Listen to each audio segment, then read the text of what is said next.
Big boss ಹೋಗೋದಕ್ಕಿಂತ ಮುಂಚೆ ಕೆಲವೊಬ್ಬರೆಲ್ಲನೂ ಸಹ ಹಳೆ ಸೀಸನ್ಗಳ ಒಂದಷ್ಟು ಎಪಿಸೋಡ್ಗಳನ್ನ ನೋಡ್ತಾರೆ. ಸೊ ನೀವು ನೋಡಿದ್ರಾ ಹೆಂಗಿರುತ್ತೆ ಏನು ಅಂತ? ಬಿಕಾಸ್ ಯಾಕಂದ್ರೆ ಪ್ರತಿಯೊಂದು ಸೀಸನ್ಗೂ ಲಾಟ್ ಆಫ್ ಡಿಫ್ರೆನ್ಸಸ್ ಅಂತೂ ಇದ್ದೇ ಇರುತ್ತೆ. ಸೊ ಆದ್ರೂ ಕೂಡ ಕೆಲವೊಂದು ಸಿಮಿಲಾರಿಟೀಸ್ ಅನ್ನೋದು ಇರ್ತೈತೆ. ಮನೆ ಆಗಿರ್ಬೋದು, ಇದೇ ತರನೇ ನಾವು ಅಲ್ಲಿದ್ರೆ ಸರ್ವೈವ್ ಆಗ್ತೀವಿ ಅನ್ನುವಂಥದ್ದು ಕೆಲವೊಂದನ್ನ ನಾವು ಪ್ರಿಪೇರ್ ಆಗ್ಬೇಕಾಗುತ್ತೆ. ಸೊ ಅದ್ರ ಬಗ್ಗೆ ಹೇಳೋದಾದ್ರೆ, ಬಿಗ್ ಬಾಸ್ ಹೋಗ್ಬೇಕು ಅಂದಾಗ ಪ್ರಿಪ್ರೇಷನ್ ಅಲ್ಲಿ ಎಪಿಸೋಡ್ ನೋಡಬೇಕು ಅಂತ ಯೋಚನೆ ಮಾಡಿದ್ದು ಹೌದು, ನೋಡೋದಕ್ಕೆ ಶುರು ಮಾಡಿದ್ದು ಹೌದು. ಬಟ್ ಆಗ ಒಂದ್ಸತಿ ಶುರು ಮಾಡಿದಾಗ ನನಗೆ ಅನ್ಸಿದ್ದು ಎಲ್ಲ ಸೀಸನಲ್ಲೂ ಬೇರೆ ಬೇರೆ ವ್ಯಕ್ತಿಗಳಿದ್ದಾರೆ ಆ್ಯಂಡ್ ಟಾಸ್ಕ್ಗಳು ಎಲ್ಲ ಡಿಫ್ರೆನ್ಸ್ ಇದೆ.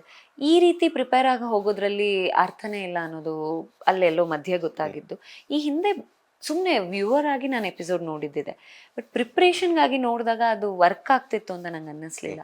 ಅಲ್ಲಿ ಒಳಗೆ ಹೋಗ್ತಾ ಒಂದು ಪ್ಲೇನ್ ಬುಕ್ಕಾಗಿ ಹೋಗೋದು ಒಳ್ಳೇದು ಅಂತ ಅನ್ನಿಸ್ತು ನನಗೆ. ಸೊ ನೋಡೋಕ್ಕೆ ಶುರು ಮಾಡಿದ್ರೆ ಸ್ಟಾಪ್ ಮಾಡಿದ್ದೀನಿ, ನೋಡಲಿಲ್ಲ ನಾನು. ಹಳೆಯ ಸೀಸನ್ಗಳ ಒಂದಷ್ಟು ಎಪಿಸೋಡ್ಗಳನ್ನ ವ್ಯೂವರ್ ಆಗಿ ನಾನು ನೋಡಿದೆ ಅಂತ ಹೇಳಿದ್ರಿ. ಯಾರು ಫೇವರೇಟ್ ಕಂಟೆಸ್ಟೆಂಟ್ ಆಗಿದ್ರು ಕಳೆದ ಸೀಸನ್ ಅಲ್ಲಿ ಅಂತ? ನನಗೆ ಅಂದರೆ ಈ ಹಿಂದೆನೂ 2 ಸತಿ ಬಂದಾಗ್ಲೂ ಅಂದರೆ Arun Sagar sir favourite contestant ಆಗಿದ್ರು.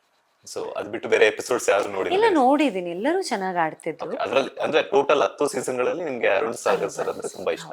ನೀವು ಹಿಂದಿನ ಸೀಸನ್ ಅಲ್ಲಿ ಕೇಳಿದ್ರೆ ಲಾಸ್ಟ್ ಸೀಸನ್ ಅಲ್ಲಿ ಆಗಿರೋದು? ಲಾಸ್ಟ್ ಸೀಸನ್ ಅಲ್ಲಿ ನಂಗೆ ನಥಿಂಗ್ ರಿಮೈನ್ಡ್ ಆಸ್ ಫೇವ್ರೆಟ್. ಎಲ್ಲರೂ ಚೆನ್ನಾಗಿ ಆಡ್ತಾರೆ. ಓಕೆ. ಸೊ ಬಿಗ್ ಬಾಸ್ ಅಂತಂದ್ರೆ ಒಂಥರ ಜೈಲದ್ದಂಗೆ. ಅಂದ್ರೆ ಅಲ್ಲಿ ಒಂದಷ್ಟು ಜನ ಡಿಫ್ರೆಂಟ್ ಮೈಂಡ್ ಸೆಟ್ ಇರ್ತಾರೆ. ಸೊ ಬಿಕಾಸ್ ಯಾಕಂತಂದ್ರೆ ಎಲ್ಲಾ ರಂಗದ ಒಂದು ಕಲಾವಿದ್ರು ಸಹ ಬರ್ತಾರೆ. ಒಂದೊಂದು ರಂಗದಲ್ಲಿ ಅವರವರೇ ಆದಂತಹ ಸಾಧನೆಯನ್ನ ಮಾಡಿರ್ತಾರೆ. ಸೊ ಅಷ್ಟು ಜನಗಳ ಮಧ್ಯೆ ಒಂದು ನಾವು ಕೂಡ ಸರ್ವೆ ಆಗ್ಬೇಕು ಅಂದ್ರೆ ತುಂಬಾ ಒಂದು ದೃಢ ಸಂಕಲ್ಪ ಮಾಡ್ಕೋಬೇಕು. ಆ ಸಂಕಲ್ಪ ನೀವು ಮಾಡ್ಕೊಂಡು ಹೋಗಿದ್ರ? ಹೌದು. ಮೊದಲನೇದಾಗಿ ನಂಗೆ ಎಲ್ಲೂ ಜೈಲ್ ಅಂತ ಅನ್ನಿಸ್ಲಿಲ್ಲ. ಆ ಮನೆ ತುಂಬಾ ಚೆನ್ನಾಗಿ ಹೊಂದ್ಕೊಂಡ್ಬಿಟ್ಟಿದೆ, ಒಂದು ಮನೆ ಅಂತಾನೆ ಅನಿಸ್ತು. So I don't to address that as jail. ಒಂದು ಅದೇ ಹಾಡಲ್ಲೆಲ್ಲ ಬರುತ್ತೆ ಸೆರೆಮನೆ ಅದು ಇದು, ಬಟ್ ನನಗೆ ಯಾವತ್ತೂ ಹಾಗೆ ಅನಿಸ್ಲಿಲ್ಲ. Beautiful place. ಅದು ಬಿಟ್ರೆ ಹೌದು, ಅಷ್ಟು ವ್ಯಕ್ತಿತ್ವಗಳ ಮಧ್ಯೆ ಸ್ವಲ್ಪ ಸ್ಟ್ರಾಂಗ್ ಆಗಿ ನಿಲ್ಲೋದಕ್ಕೆ ನಾನು ಮೆಂಟಲಿ ಸ್ಟ್ರಾಂಗ್ ಆಗಿ ಹೋಗಿದ್ದಿದೆ. ಅಂದರೆ ಹೀಗೀಗೆ ಇರಬೇಕು, ಏನೇ ಆದ್ರೂ, ಏನೇ ಸಿಚುವೇಶನ್ಸ್ ಬಂದ್ರೂ ಅದನ್ನು ಬೇರೆ ರೀತಿ ತಗೋಬಾರ್ದು, ಪಾಸಿಟಿವ್ ಆಗೇ ತಗೋಬೇಕು ಅಂತ. ಇಲ್ಲೇನು ಮಾಡ್ತಿದ್ದೀನೋ, ಇಲ್ಲಿ ಏನಾಗುತ್ತೆ, ನಮಗೆ ಫ್ಯಾಮಿಲಿ ಇರುತ್ತೆ, ಇನ್ನೊಂದಿರುತ್ತೆ, ಬರ್ಸ್ಟ್ ಔಟ್ ಆಗುವಂಥ ಸಿಚುವೇಶನ್ಸ್ ಇರುತ್ತೆ, ಮನೇಲಿ ಆಗ್ತೀವಿ ನಮ್ಮವ್ರ ಹತ್ರ. ಅಲ್ಲಿ ಹೋಗಿ ಅದೇ ರೀತಿ ಮಾಡ್ಲಿಕ್ಕೆ ಬರೋದಿಲ್ಲ. ಸೊ ಅದೇನೇ ಇದ್ರೂ ಅದನ್ನು ಚಂದ ನಿಭಾಯಿಸ್ಬೇಕು ಅಂತ ಮೆಂಟಲಿ ಸ್ಟ್ರಾಂಗ್ ಆಗಿ ಹೋಗಿದ್ದಿದೆ. ಓಕೆ. ಈಗ ತಾನೇ ಹೇಳ್ತಾ ಇದ್ರಿ ಮಾತಾಡ್ತಾ ನಮ್ಮ ಮನೆಯವ್ರ ಹತ್ರ ಹೆಂಗ್ ಬೇಕಾದ್ರೂ ಇರ್ಬೋದು ಅಂತ ಹೇಳ್ಬಿಟ್ಟು. ಸೊ ಬಿಗ್ ಬಾಸ್ ಮನೆಗೆ ಹೋದ್ಮೇಲೆ ಫ್ಯಾಮಿಲಿ ಮೆಂಬರ್ಸ್ ನ ಮಿಸ್ ಮಾಡ್ಕೊಡ್ರ ಅಂತ? ವೆರಿ ಮಚ್, ಸಿಕ್ಕಾಪಟ್ಟೆ. ಅಂದ್ರೆ ಎಲ್ಲೆಲ್ಲ ಲೋ ಆಗ್ತಿದ್ವಿ ಅಥವಾ ಎಲ್ಲೆಲ್ಲ ತುಂಬಾ ಖುಷಿ ಆಗ್ತಿತ್ತು. ನಾವು ಇಲ್ಲಿ ಹೊರಗಿದ್ದಾಗ ತುಂಬಾ ಅಳೋದು ಮನೆಯಲ್ಲೇ ಆಗಿರುತ್ತೆ. ಸಿಕ್ಕಾಪಟ್ಟೆ ಖುಷಿ ಆದಾಗ first person to share family member ಆಗಿರ್ತಾರೆ.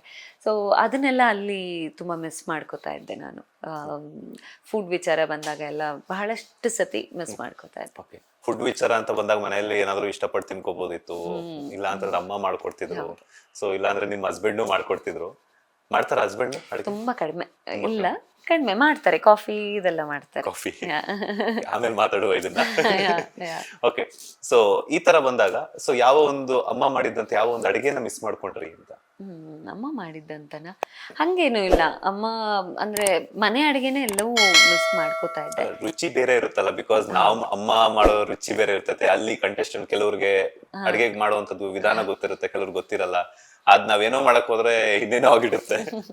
ಸೊ ಹಾಗಾಗ ಸ್ಪೆಸಿಫಿಕ್ ಆಗಿ ಯಾವುದು ಆತರ ಏನೂ ಇಲ್ಲ. ಅಲ್ಲಿ ನಮ್ಗೆ ಫುಡ್ ಕೊರತೆ ಇತ್ತು ಅಂತ ಯಾವತ್ತೂ ಅನ್ಸಿದ್ದಿಲ್ಲ. ನೀವು ಹೇಳ್ದಂಗೆ ರುಚಿ ಡಿಫರ್ ಆಗ್ತಾ ಇತ್ತು. ಅಲ್ಲಿ ಏನಿದೆ ಅದ್ರಲ್ಲೇ ಮಾಡ್ಕೋತಾ ಇದ್ವಿ. ಅಂಡ್ ನಾನ್ ತುಂಬಾ ಸ್ಪೆಸಿಫಿಕ್ ಆಗಿಲ್ಲ, ಊಟ ಹಿಂಗೆ ಇರ್ಬೇಕು ಅಂತ. ಚಂದ ಇದ್ರೆ ಆಯ್ತು ಅಷ್ಟೇ. ಸೊ ಚಂದ ಇರ್ತಿತ್ತು, ಅಷ್ಟು ತಿನ್ಕೊಂಡು ಆರಾಮಾಗಿ ಇರ್ತಿದ್ದೆ. ಯಾವ್ದು ಮಿಸ್ ಮಾಡ್ಕೊಂಡೆ ಅಂತ ಅನ್ಸಿಲ್ಲ. ಲೇಟೆಸ್ಟ್ ಹಾಗೂ ಇಂಟ್ರೆಸ್ಟಿಂಗ್ ಸುದ್ದಿಗಳಿಗಾಗಿ ಬಾಸ್ ಟಿವಿ ಕನ್ನಡ ಚಾನೆಲ್ನ ಸಬ್ಸ್ಕ್ರೈಬ್ ಮಾಡಿ. ಹಾಗೆಯೇ ಬೆಲ್ ಐಕಾನ್ ಪ್ರೆಸ್ ಮಾಡಿ.